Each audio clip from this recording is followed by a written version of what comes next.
রাতের অন্ধকারে হকারদের ওপর নামিয়ে আনা হচ্ছে বুলডোজারের আক্রমণ, উচ্ছেদ করা হচ্ছে রেল হকার থেকে পথ হকারদের। এই নিয়ে কথা বলে নেব সিআইটিইউ নেত্রী গার্গী চ্যাটার্জির সঙ্গে। কি বলছেন শুনুন। গার্গীদি, প্রথমেই যেটা জিজ্ঞেস করবো যে এইভাবে রাতের অন্ধকারে একেবারে বুলডোজার কখনো নামানো হচ্ছে, কখনো তাদের ঘুরিয়ে দেওয়া হচ্ছে, কি বলবেন এটা? রাতের অন্ধকারে চোরের মতন, আমি বলবো চোরের মতন। দিনের বেলা হলে দমদম এটা করতে পারতো না, দিনের বেলা হলে শিয়ালদায় করতে পারতো না, দিনের বেলা হলে হাওড়ায় করতে পারতো না। রাতের অন্ধকারে যে সেন্ট্রাল ফোর্স যারা নির্বাচন করতে এসেছিল তাদের নিয়ে এসে চোরের মতন, কাপুরুষের মতন খেটে খাওয়া মানুষের পেটে লাথি মারছেন।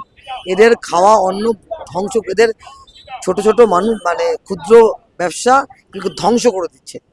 এবং এদের এই অমানবিকতার কোনো ক্ষমা নেই, এই অমানবিকতার কোনো ক্ষমা নেই।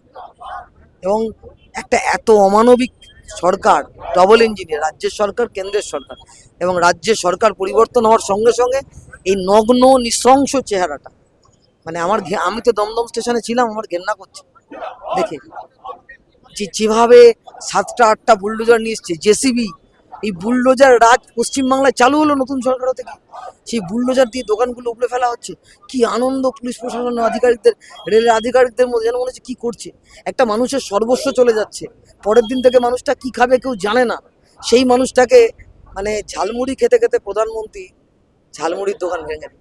আর মুখ্যমন্ত্রী বলেছিল যে বুলডোজারের সামনে দাঁড়াবে। কোথায়? আমি তো খুঁজছিলাম, আমি পশ্চিমবাংলার মুখ্যমন্ত্রীকে খুঁজছিলাম যে উনি একবার এসে বুলডোজারের সামনে দাঁড়ান, মানুষগুলোকে রক্ষা করুন। একেবারে আপনি যেটা বলেন যে বুলডোজার রাজ, এটা আগে উত্তরপ্রদেশে দেখা যেত, এখন এখানে দেখা যাচ্ছে। আপনারা বিভিন্ন জায়গায় বিজেপি প্রথম থেকে বুঝতে পারেনি, বিজেপি জেতার পরে মিছিল, জেতার পরে পশ্চিমবাংলা অনেক মিছিল দেখেছে। পশ্চিমবাংলায় ভোটে জিতলে পারে তারপরে জেতা দল মিছিল করে, এই মিছিল আমরা ছোটবেলা থেকে দেখছি, কেউ জেতে কেউ হারে। কিন্তু জেতার পরে কোনো দল জেসিবি মেশিন নিয়ে, বুলডোজার নিয়ে মিছিল করে আমি দেখিনি। আমরা কামারহাটি রাস্তায় প্রথম মিছিলটা দেখেছিলাম, জেসিবি নিয়ে বুলডোজার নিয়ে মিছিল করছে, বুঝতে পারিনি কেন করছে। তারপর দেখছি যে শহরের রাস্তায় রেল লাইনে বুলডোজার চলছে, পরে বুঝতে পারলাম আসলে বুলডোজাররা চালাবে বলে বুলডোজার নিয়ে মিছিল হচ্ছে। আপনি বলুন না, মিছিলে বুলডোজার কেন, মিছিলে জেসিবি মেশিন কেন? বুঝতে পারিনি, সত্যি বুঝতে পারিনি। 4 তারিখে যে বিকেলবেলা জেসিবি মেশিন বুলডোজার নিয়ে মিছিল দেখেছিলাম, আমরা বুঝতে পারিনি আমরা। কিন্তু 5 তারিখ থেকে যখন এই গরিব হকারদের উচ্ছেদ করা শুরু হলো, এই মেশিন দিয়ে রেল বস্তির মানুষদের ঘর ভাঙা শুরু হলো, যখন পথের ধারে হকারগুলোর দোকান ভাঙা শুরু হলো, তখন বুঝতে পারলাম যে পশ্চিমবাংলায় এরা কাজ দিতে পারলো না। 1 মাস হয়নি সরকারের বয়স, লক্ষের বেশি মানুষ তারা কাজ হারা হয়ে পড়েছে। 1 লক্ষের বেশি মানুষ তারা বেকার হয়ে গেল। এই মানে নতুন সরকার। আর এই বুলডোজার রাজ যা দেখিনি, ইউপিতে দেখেছি, দিল্লিতে দেখেছি, পশ্চিমবাংলায় বুলডোজার রাজ চালু। এতগুলো মানুষ তারা কাজ হারালেন, আপনারা প্রায় রোজ দিনই আপনারা পথে রয়েছেন, কি ভাবছেন এদের নিয়ে, কি পরিকল্পনা রয়েছে?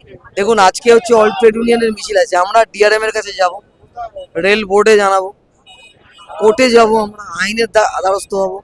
আমরা সমস্ত রকম ভাবে এই মানুষগুলো যাতে পেশায় ফিরতে পারে তার জন্য যা যা করার করবো। আমরা এদের পাশে আছি, এটা নির্বাচনের উপর নির্ভর করে না কে জিতলো কে হারলো।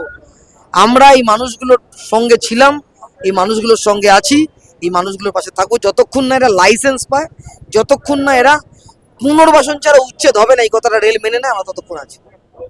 কি পরিকল্পনা রয়েছে এরপরে, কিভাবে এগিয়ে নিয়ে যাবেন এই আন্দোলনকে, কিভাবে ভাবছেন? আন্দোলনের পরিকল্পনা, প্রতিদিন আন্দোলন সংগ্রামে নতুন নতুন ফর্ম, নতুন নতুন ভাবনা তৈরি হয়। এখন আপাতত মিছিল, ডেপুটেশন, এর পরেরটা আমরা এই আন্দোলনে চলতে চলতেই আমরা ভাববো, তৈরি হবে, সবাই মিলে ভাববো কি করা যায়। তো কারোর একার উপর নির্ভর করে না, তবে এই মানুষগুলোকে এর পেশাতে আমরা ফেরাবো, এটা আমাদের অঙ্গীকার। এই ভিডিওটিকে লাইক করুন, আপনার গুরুত্বপূর্ণ মতামত কমেন্টের মাধ্যমে আমাদের জানান এবং আমাদের চ্যানেলের ভিডিও সবার আগে দেখার জন্য ইউটিউবে গণশক্তিকে সাবস্ক্রাইব করুন, ফেসবুকে ফলো করুন এবং শেয়ার করুন আপনার পরিচিতদের মধ্যে। আমাদের চ্যানেলে আপলোড হওয়া ভিডিও নোটিফিকেশন পেতে বেল আইকনটি ক্লিক করতে ভুলবেন না।